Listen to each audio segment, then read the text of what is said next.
Sigue en el orden del día la compañera Dora Eva Serna, representante mujer de Interestatal y Nacional ante la ISP, Internacional de Servicios Públicos. Yo esta recién aquí ahorita porque, no sé, después de que hice la presentación me quedó la sensación de que era importante que todos un poco conociéramos cómo funcionan estas dos vertientes. El Comité de Mujeres Intraestatales, pues por supuesto está conformado por todas las mujeres que estamos en la subdirectiva, ¿cierto? Eso de alguna manera nos tiene pendientes muchos retos, pero realmente nos tenemos que organizar un poco para poder llegar a lo que queremos, que ahora les contaré. Nosotros trabajamos como en dos frentes. El uno pues es como un ente que tenemos un equipo. Claudia Barragán es una mujer maravillosa que jalona muchos de esos procesos y con ellos pues trabajamos básicamente en el 2012 como propuestas para el tema de los pliegos 2023. Agradezco, inclusive y quiero también dejar pues como ese precedente, y es agradecerle a UNITE que fue muy visionario, ¿no? En que esos aportes que las mujeres trabajamos en el encuentro pues fueron tomados en cuenta. En el pliego para este 2023, en el pliego nacional, quedó un componente muy importante con el tema en el capítulo de mujeres, y eso fue producto de un trabajo colectivo. Es muy gratificante para uno decir que nos gastamos tanto tiempo trabajándole, pero que en el resultado vimos que quedó el tema de mujeres, que quedaron esas propuestas muy bien reflejadas. Y con la ISP era lo otro que quería como que visualizáramos aquí, que de pronto pues los que estamos en el día a día lo conocemos mucho, porque ustedes que están en las regiones a veces no dicen, bueno, entonces ¿qué es lo que hace por la Dora Eva y Cristian con la ISP?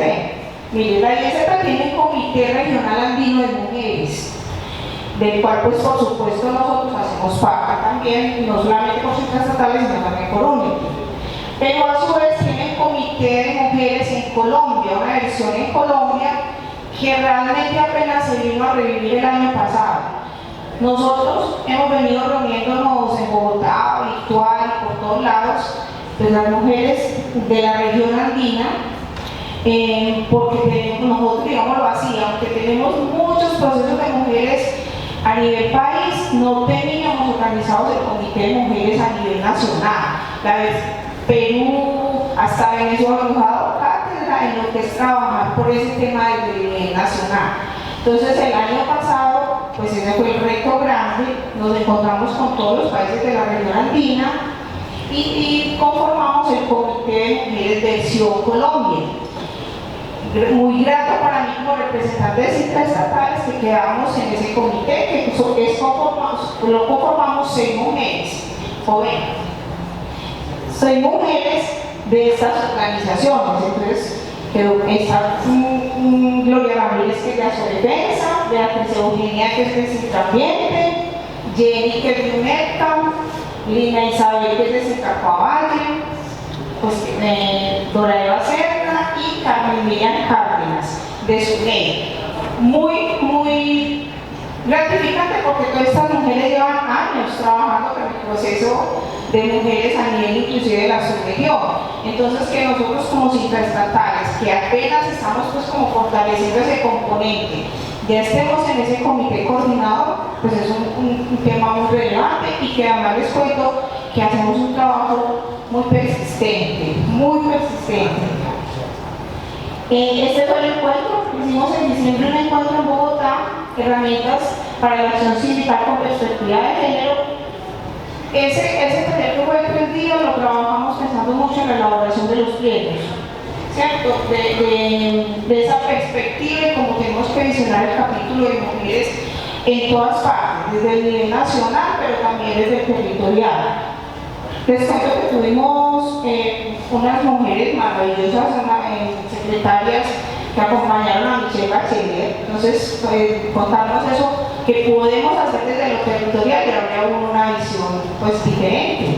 Un poco, no es solamente lo que acostumbramos solamente a pensar, bueno, qué cosas nos afectan a las mujeres, mujeres, el cuidado, los niños, la jornada pues también doméstica, aparte de la que tenemos laboral, sino muchísimas otras cosas. Lo otro es que en ese taller también encontramos una situación, y es que las mujeres todavía no hemos evidenciado o no somos conscientes de cuáles son las situaciones que realmente en el ámbito laboral nos acosan. O sea, nosotros hemos normalizado muchas de esas situaciones como una cosa cotidiana, y así se ha hecho toda la vida. Entonces, esa es una tarea. Normalmente las organizaciones de base no tienen los recursos o no tenemos los recursos para propiciar este tipo de escenarios. Entonces, en el mundo sindical hay algunas organizaciones de otros continentes, sobre todo más en Europa, que aportan unos recursos en el marco de unos proyectos para potenciar y movilizar el sindicalismo en estas regiones. Entonces, en uno de esos proyectos que se llama Transición Justa, se logró, además de avanzar en los temas propios del proyecto, tener la presencia de la juventud de Interamérica para poder avanzar en algunas discusiones de organización y acción. Frente a los temas tocados, uno de ellos fue el Frente Sindical de Acción Climática a nivel regional, algunas reflexiones sobre el cambio climático, empleo, justicia social, justicia ambiental y empleos verdes.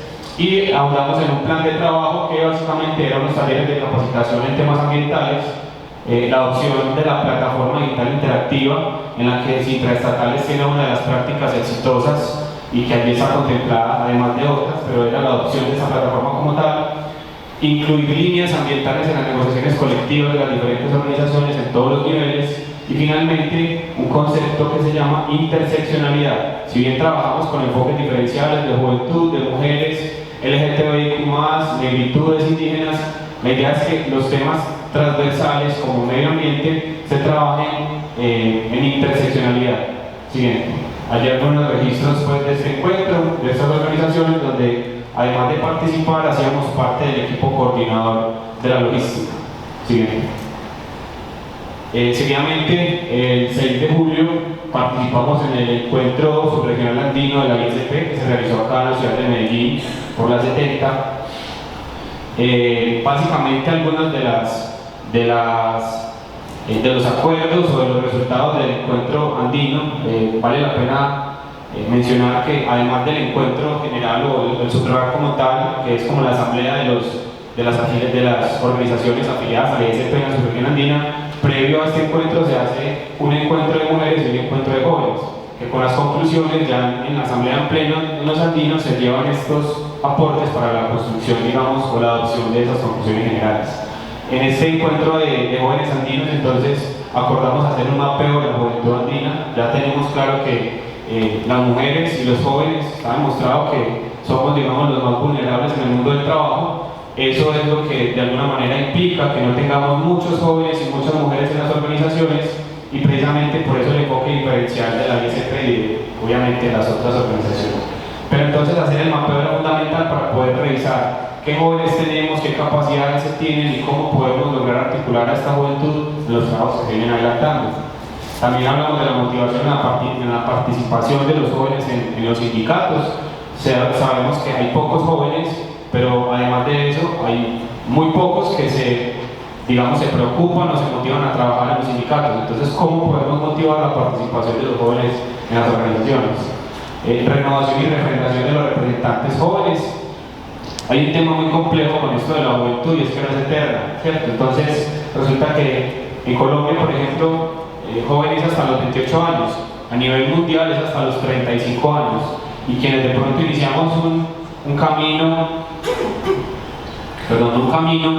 en el sindicalismo representando escenarios o instancias de juventud, pues tenemos una fecha de caducidad. El tiempo no se detiene y pues lamentablemente nos tocó un periodo de la pandemia casi que nos arrebató 2 años de gestión y de trabajo y acompañamiento, porque no hubo un accionar realmente, sino que manteníamos contacto a través de la virtualidad. Es importante, es una herramienta que hay que usar, pero no permite esto una incidencia directa sobre muchos temas. Entonces, el revisar esas delegaciones de juventud de las organizaciones o refrendarlas que aún están con la edad y con las condiciones para participar era una de las tareas que nos pusimos para poder saber con quién vamos a contar en adelante en el trabajo que se va a adelantar.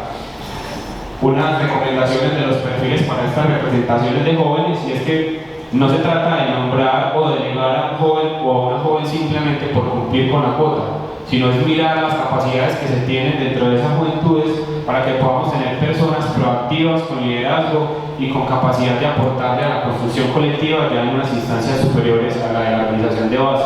Entonces se hicieron unas recomendaciones, dentro de ellas obviamente pues, se le puede dar el liderazgo que puedan tener estas personas jóvenes para que el trabajo a nivel subregional en la región andina y a nivel regional pueda ser mucho más productivo. Como Escuela Nacional Sindical, lo decía Darío, lo decía Ricardo, somos cercanos a intraestatales, Juan Diego Gómez, Héctor Vázquez, no solo participaron en la creación del sindicato, sino que han estado activos, ya sea desde su participación, desde sus opiniones, prolongando los libros, pero han estado ahí siempre presentes, y ellos pues son socios activos de la Escuela Nacional Sindical. Nosotros como Escuela Nacional Sindical estamos cumpliendo ya este año, el 3 de agosto, 41 años de trayectoria, 41 años de historia como organización promotora y defensora de los derechos humanos laborales en el país. Una labor compleja, difícil, ¿cierto? En un país que, pues, en nuestras bases de datos, desde 1971, han existido más de 15.766 violaciones a la vida, a la libertad y a la integridad de los sindicalistas y de las sindicalistas. Y de esas 15.766 violaciones, 3.314 han sido homicidios. Es decir, desde 1971 a ayer que saqué la estadística, 3.314 hombres y mujeres fueron exterminados por buscar mejores condiciones laborales, no solo para ellos, sino para todos.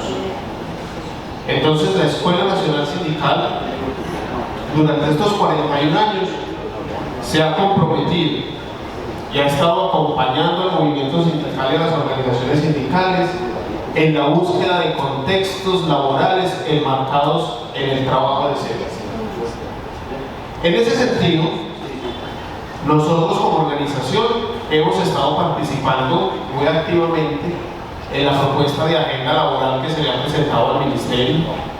Hemos estado en la comisión técnica de esa propuesta, hemos participado en diferentes análisis, debates. En esa agenda hay temas muy importantes, por ejemplo, el tema de la formalización laboral, en un estado donde a la fecha hay más de 911.000 contratos por prestaciones de servicios.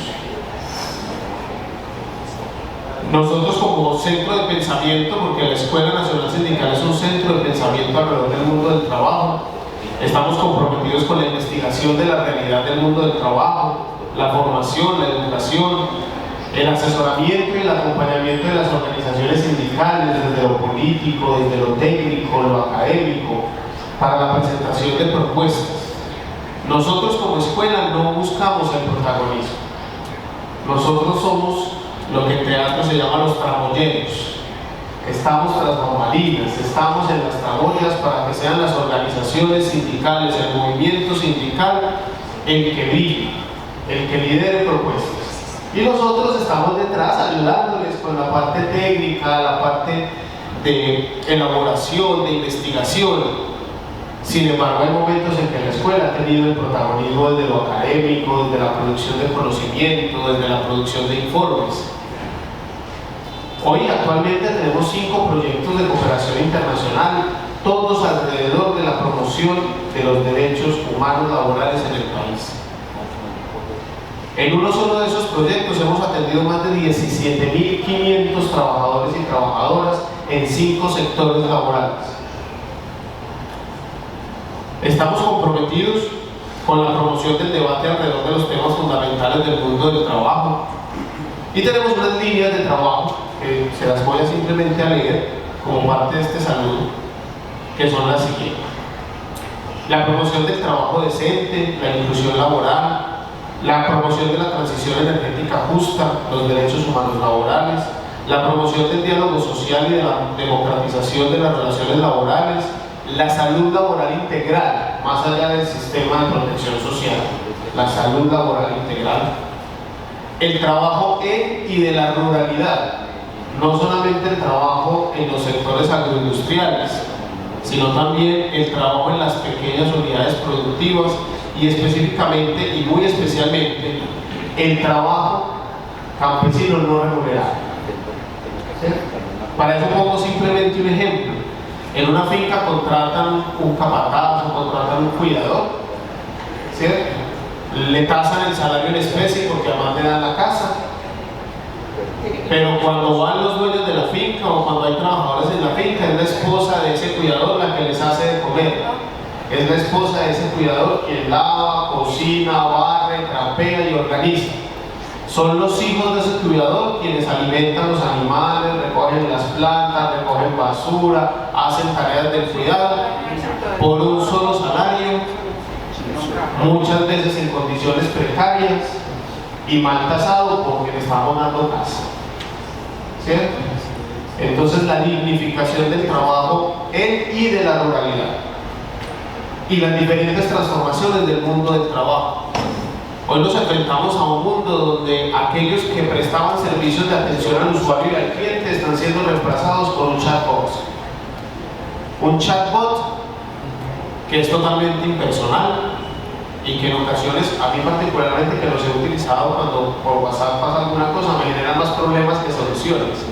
Yo les digo, ojalá hubiera un asesor que le dijera a uno cómo entender el chatbot para poderlo usar.